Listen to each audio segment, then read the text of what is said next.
It's no secret that the most important position in football is the quarterback. In the NFL, either you have an elite QB or you probably aren't good. That's one of the biggest reasons why quarterbacks are paid so much, even if they are mediocre. But it can be a dangerous game. If you do overpay your QB, you may be crippling your team for years to come. The best example of why you shouldn't overpay your quarterback is Russell Wilson. There's no doubt that Wilson is an elite quarterback, but everything changed in Seattle once he got paid. When he was on his rookie contract, the team around him was amazing, and the Seahawks made the Super Bowl twice, winning one and, well, they were 1 yard away from winning the other. Then, in 2016, Wilson signed a 4-year, $87 million deal. It was 13.5% of the Seahawks cap, and from then on, Seattle missed the playoffs twice and never got past the divisional round. Good for Wilson. He got his bag, but the team got worse. And no matter how good Wilson was, he couldn't make up for a bad team. Ultimately, it all ended this offseason with him just getting traded away to Denver. Despite having those great teams in Seattle, he finished with 1 ring. Ultimately, there are 2 types of quarterbacks that win Super Bowls: elite and cheap.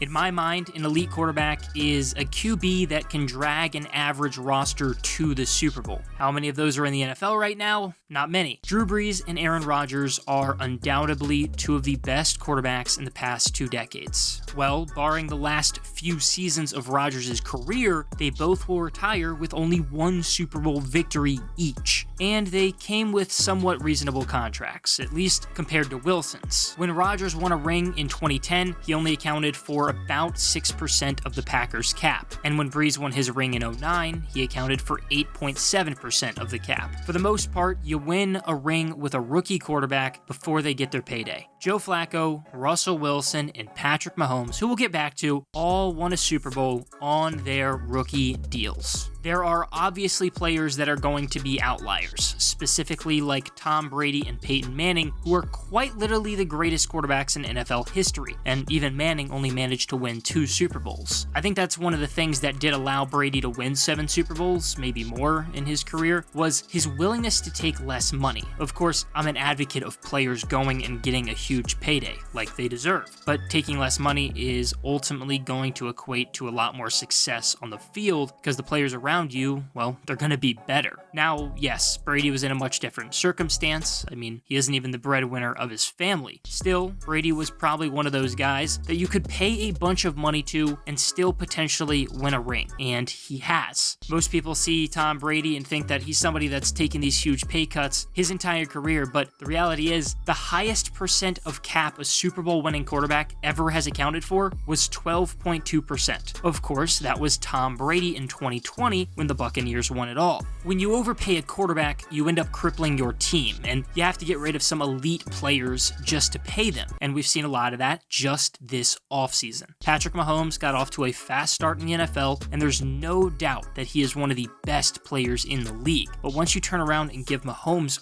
$450 million, you're obviously going to be a little cash strapped, and because of that, the Chiefs had to make a tough decision. Ultimately, Kansas City decided to trade away one of the best players on the team and one of the best players in the league, Tyreek Hill. The Chiefs traded him to the Dolphins, and they were able to give him $120 million over 4 years, something that Kansas City couldn't. That's just what happens when you overpay your quarterback. Mahomes hasn't been long enough to really get a good idea of how detrimental his contract is going to be, plus he's just now entering the first of that 10-year extension, but Aaron Rodgers gives us a better look of what happens when you give your QB a ton of money. Over 17 years, Rodgers has made over $263 million, and now he's set to make a ridiculous amount of money through 2026. Like Mahomes, he also lost his top wideout this offseason. The Packers traded away Devontae Adams to the Raiders. Once he got to Vegas, they gave him a massive 5-year, $140 million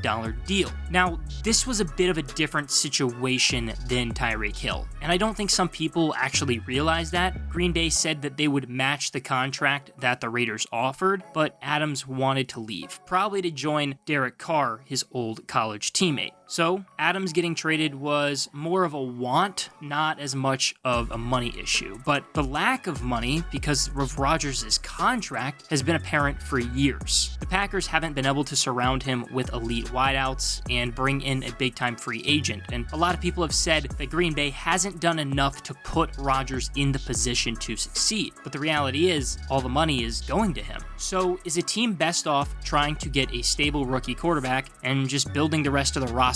Well, probably not. You could try to trade away your picks to move up and get a good QB, but the hit rate on quarterbacks at the draft is really low. Your chances of lucking into a Josh Allen or Lamar Jackson aren't very high. Instead, you're probably going to end up trading away valuable picks for a Daniel Jones or Josh Rosen, and then you're going to be stuck with nothing but a headache for a few seasons. I don't know what the right number to pay your quarterback is, but if you're paying your quarterback over 10% of your team's salary cap, I really don't like your chances to win a Super Bowl anytime soon. Some quarterbacks, like Russell Wilson, may be good enough to carry an imperfect roster to the playoffs, and he did year after year in Seattle. But once the Seahawks got to the postseason, he didn't have enough talent around him. Wilson is a hell of a player, but nobody should get that much money and expect playoff success. But at least it's better than paying a mediocre quarterback too much money. Kirk Cousins is the guy that always comes to mind to me. Maybe it's because I'm a Washington fan, but when Cousins was up to get a huge deal, I was a big proponent that Washington should just trade him. Well, they ended up letting him walk for nothing, but I still thought that was better than paying him a ton of money. At the end of the day, I knew Kirk Cousins wasn't good enough to get Washington to a Super Bowl. Turns out, not even a playoff victory. Now,